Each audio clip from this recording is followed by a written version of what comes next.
going on, but we don't know his heart. We don't know his thoughts. Only he knows that. Do you know what the only way to actually know that Jimmy is? Is for that Jimmy to be transferred into this body. His spirit, what makes him up, what animates him, what makes his thoughts to be transferred here. Now listen to what else. You can go ahead and sit down, Jimmy. Thank you. Listen to what else now. He said, nobody knows the thoughts of man except the spirit of man was in him. Now we did not receive the spirit of man, the spirit of the world, but we received the spirit from God. The same spirit that knows God that well. It's where? So that we might what? Freely know the things given to us by God. What did God just say back there in Hebrew? This is the covenant I will make with them. I will write these things on their heart. How did he do that? He took himself and put it in there so that we might know God the way God knows God. Ooh. You see, Christ became a priest spiritually. Now this body, the world recognizes as my partner. But it's just a shell. What's inside it is what makes my apartment what he is today. See?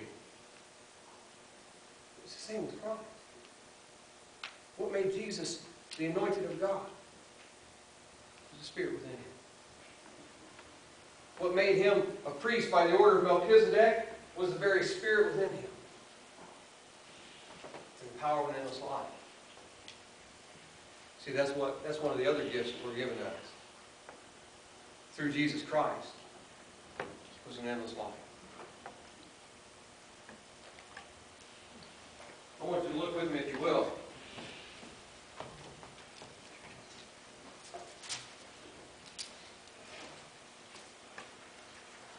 At Romans chapter 12, verses 1 and 2. See, as Christ was resurrected a spiritual being, so were we. Now the question now remains, for what purpose? Romans 12, 1 and 2, and this is one of my favorite scriptures to turn to.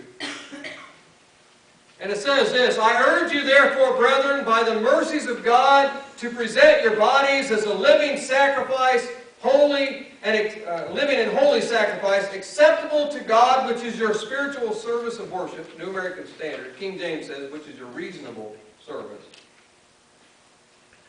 And do not be conformed to this world, but be ye transformed by the renewing of your mind, that you may prove what the will of God is, that which is good and acceptable and perfect. You know, when you really boil that down, especially the first verse, this is what he said. He says, I urge you, brethren, by the mercies of God, to give your bodies as a living death. Because that's what a sacrifice is. What's he talking about? A living death? How can we be a living death? Once again, carnal mind can't accept the things of God. Here's the deal. We have crucified the old man. And we have resurrected in the newness of life. Living death. That's what he's talking about. And he tells them there, and he says, do not be conformed to this world, but be ye transformed by the renewing of your mind. Now, I want to tell you a little bit about that in the Greek. He says this, in the Greek, there are several different, there's 4 modes.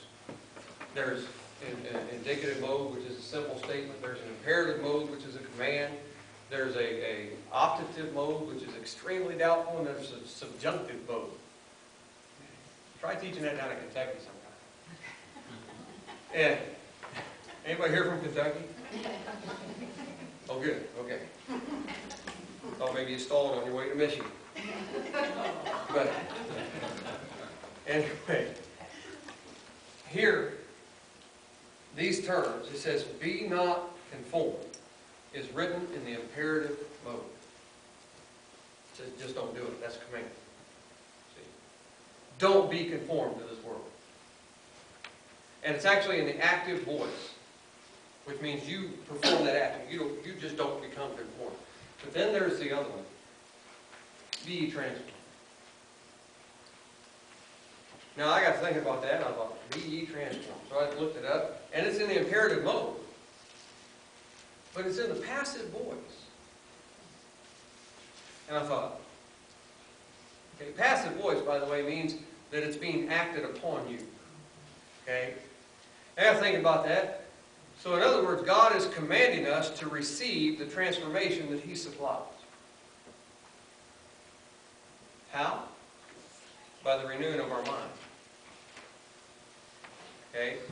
We have to start viewing things here on the spiritual plane. Not here. You know what? This is bread. Well, that's juice. That's bread. I should have known that. And this is juice.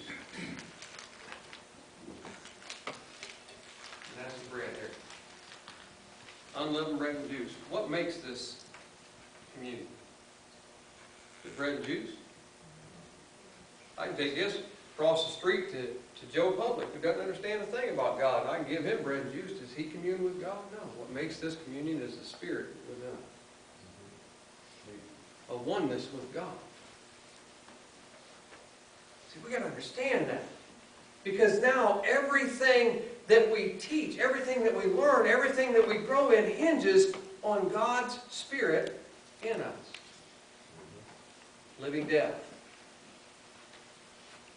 Jesus said in John chapter 6, I love this passage, where He looks at them and He says, here's the deal, boys and girls, unless you eat my blood, or eat my body and drink my blood, you have no part in me. And I'm still messing up the bread and the juice, man. You know what He said? He said many of them couldn't handle it. It's hard to hear. They turn and walk away.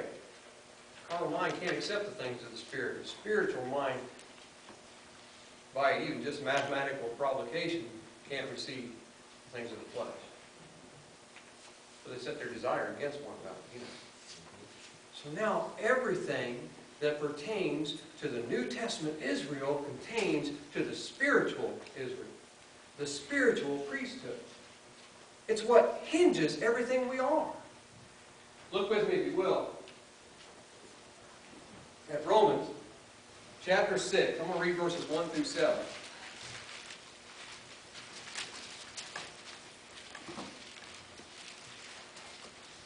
I like to turn to a lot of scriptures. I just figure God says it better than I can.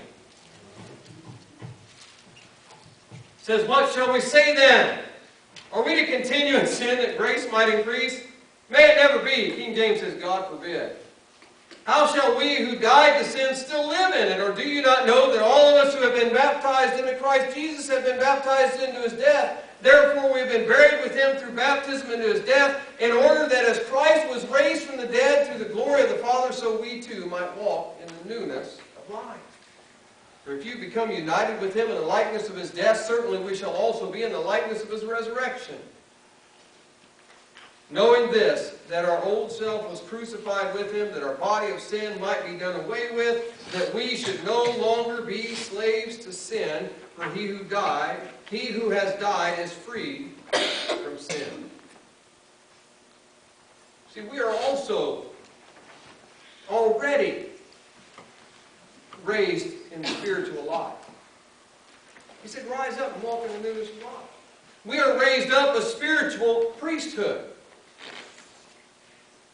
I mean, think about that for a minute. When this body quits, will I die? Not if the Spirit of God dwells in me. There is no second death for me.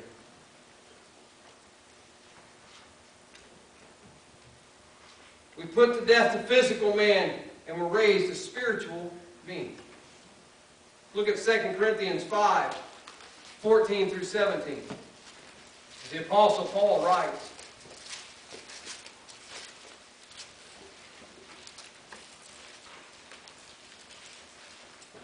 this is what he says.